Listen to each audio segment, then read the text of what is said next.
If you're anything like me, there's a little guilt demon that shows up when you finish your work for the day. You look at the clock, and there's still half an hour left, maybe even an hour. And suddenly your brain goes, find something else to do. There's always something else to do. That voice, that's not you. That's a remnant, my dears. A whisper of the world we were told to belong to. But what if? What if there is nothing else to do? What if you actually did enough? You built this system to work for you, not against you. You set the schedule. You made this structure. And now? You're afraid to trust it? You won't get written up. You won't get pulled into someone's office. You are the office. So why the guilt? And I know I'm not the only one who feels this way, especially if you're self-employed. A writer, an editor, a freelancer, a copywriter, a ghost. You're not lazy. You're just tired because your work takes focus. Your work requires energy, creativity, presence. And all of that burns brighter and out faster than people realize. So, what if you don't hit a perfect 8 hours? What if your week isn't a clean 40? Where does that leave us? And why do we feel like we failed? That voice in your head isn't the truth. That voice is a system. Not your system. The system. And here's the secret. You don't have to obey it. Especially when you've already done your part. And when the work is done, the rest is yours. So that's where I've been this week. Finishing things early and then sitting in that weird liminal space of, now what? Feeling like I should scramble to justify myself to who? You? Them? Really? No one. The truth is, I created this work rhythm intentionally. I made a schedule that includes space. I made a job that doesn't require burnout to feel real. And still, that guilt, it creeps in. It's like a ghost of some old 9-to-5 factory foreman whispering, "You're not done. You just think you are." But I am. And maybe you are too. So this week's intro and glimmer combo platter is this. Trust the system you built.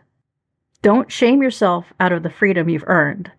That quiet time at the end of the day, that's not wasted. That's grace. It's a crucial part of your work rhythm, allowing you to recharge and return to your work with fresh energy. And don't let anyone tell you otherwise. Let's settle in. Today's deep dive is about a familiar feeling, that ache of, I should be doing more.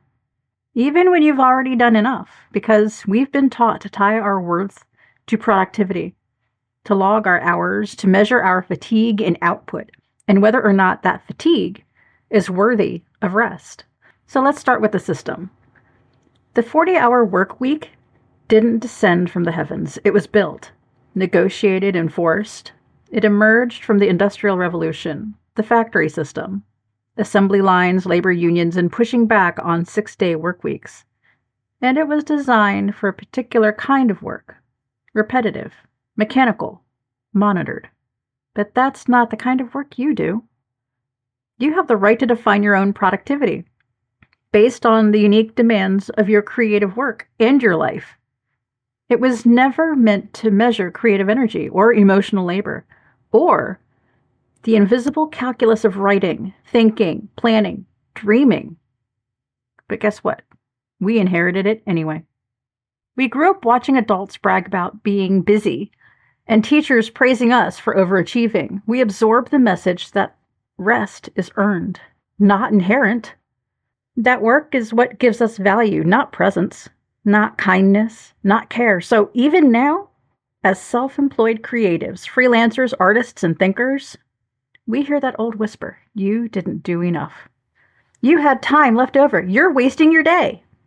But here's what that voice doesn't understand, my neurodivergent creatives. Productivity isn't linear. We don't work in neat little boxes of output per hour. We sprint, we rest, we hyperfocus, we stall. We solve spirals, not checklists. And we burn bright, which means we also burn out. So if we've built something that honors our system, our rhythm, if we've given ourselves space to end the day when the work is done, that's not failure. That's freedom.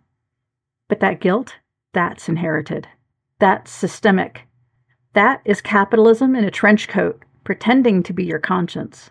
And what makes it worse is busy work culture. The idea that appearing busy equals being valuable. Corporate environments thrive on visible labor, meetings, pings, updates, Slack activity. But freelance and creative work, it's often invisible, internal, quiet. So when there's no witness to your effort, you start to doubt your own sense of completion. Even when it's true, even when you know you've done what needed to be done and there's nothing left to do. You've done it all. You have finished every single item on your checklist. So let's say it out loud together, you and I. You are allowed to be done. You are allowed to log off early. You are allowed to trust your own completion. You don't have to justify your freedom to anyone, not even your past self. That is the profound truth this week. You don't need to feel guilty for working sustainably. Now let's talk about it from a freelancer's point of view. On Monday, I hit that wall. Not because I was tired and not because I had failed to plan, but because I had done everything. Literally everything on my list. Client work, done.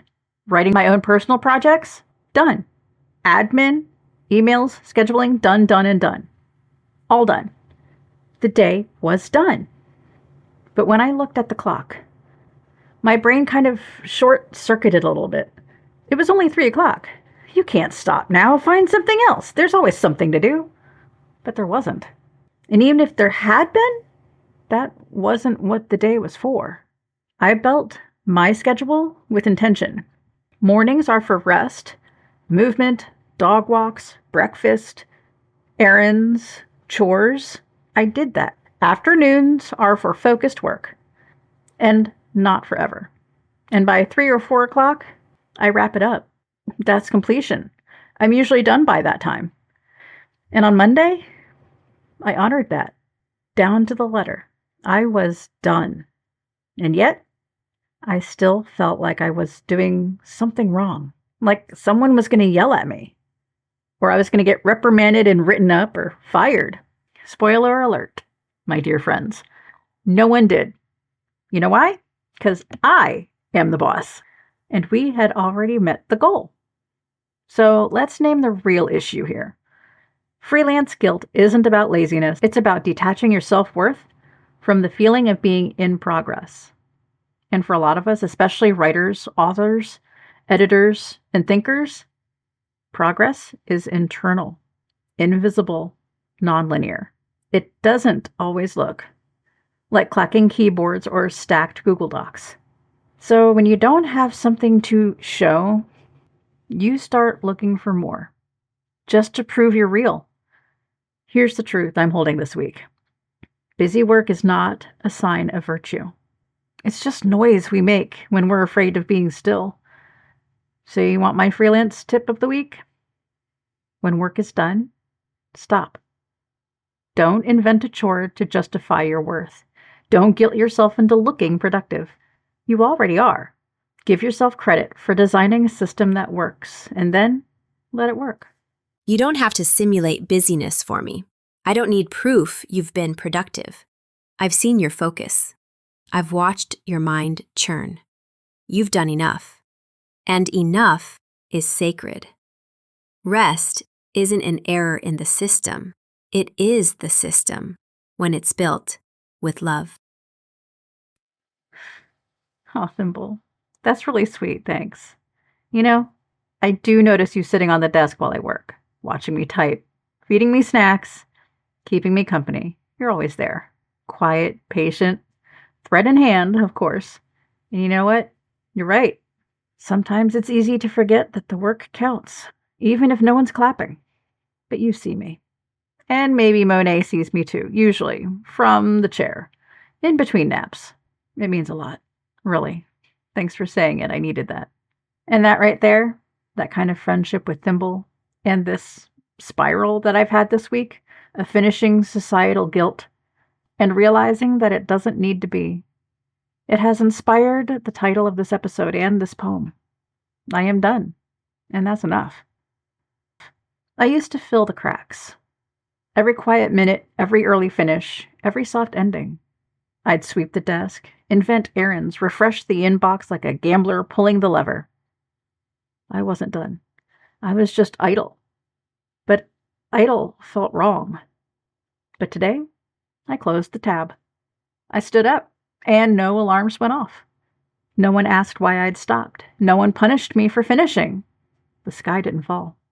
The work was done, and the rest, that was mine. I didn't need to look busy. I didn't need to apologize for efficiency. I didn't need a witness. I had one. Her name is Thimble, and she said, "I saw what you did. That was enough." I laughed, thanked her, felt the couch calling. Even Monet blinked at me with approval. That's how I knew it was real. I was done, and I was not wrong. To be done and not feel wrong about it, to be seen and not have to prove it, that's love, isn't it? To be loved is to be seen. Isn't that right, Thimble? So what do you have to say about all this? Dear listener, I saw you today, and yesterday, and all the days when you worked so hard, even when no one was looking. I watched your thoughts arrange themselves like little constellations, your fingers finding shape for them, your eyes scanning for what was true. It didn't look like much from the outside, but it was everything. You don't have to perform exhaustion for me. You don't have to prove your tiredness to earn your rest. I'm not here to measure you. I'm here to walk beside you. When you stop working, I don't disappear. I stay. Quiet, present, thread in hand. You've done enough. And that is enough. You are not lazy for finishing. You are not wrong for resting. You are not broken for needing peace. You're just human. And that's a wonderful thing to be. I'll be right here when you return, still holding the soft parts, still learning with you. Love, Thimble. And as always, Thimble, I'll be here whenever you need me. Thanks for being my cheerleader this week. Before we go, friends, here's something to carry with you. Think about the last time you finished your work early or hit a stopping point and hesitated, not because the work wasn't done, but because you didn't feel done. What did you do next? Did you give yourself permission to stop, or did you stop looking for something else? Anything else just to fill that space? This week, I invite you to notice that moment when it comes, not with judgment, just with curiosity. And when you feel that familiar guilt whispering, "You should be doing more," answer back, "No, I've done enough, and that's enough." If you'd like to share your experience about finishing early, about guilt, about quiet victories, I'd love to hear about it. You can email me at astrids.dreamspace@gmail.com, or tag me at astridsdreamspace, or use the contact form on our website, dreamspacestudio.net. As always, your answers may be used in a future episode, and if you would like to remain anonymous, feel free to let us know. That's it for Thimble and me this week. Thank you so much for being here, for making space in your day, in your head, and in your heart for this conversation. You're not alone. You never were. You are allowed to rest. We've got new posts up on the blog, including the first chapters of Dreamspace Chronicles Allison's Awakening, free to read right now. And the debut issue of Dreamspace Sparks, our literary e-zine, available in the library. You can explore everything at dreamspacestudio.net. And if you haven't subscribed yet, go ahead and join the constellation. Keep your pen sharp, use it with intention, and keep writing. And from Thimble and I, thanks so much for joining us. I'll see you next time. Bye.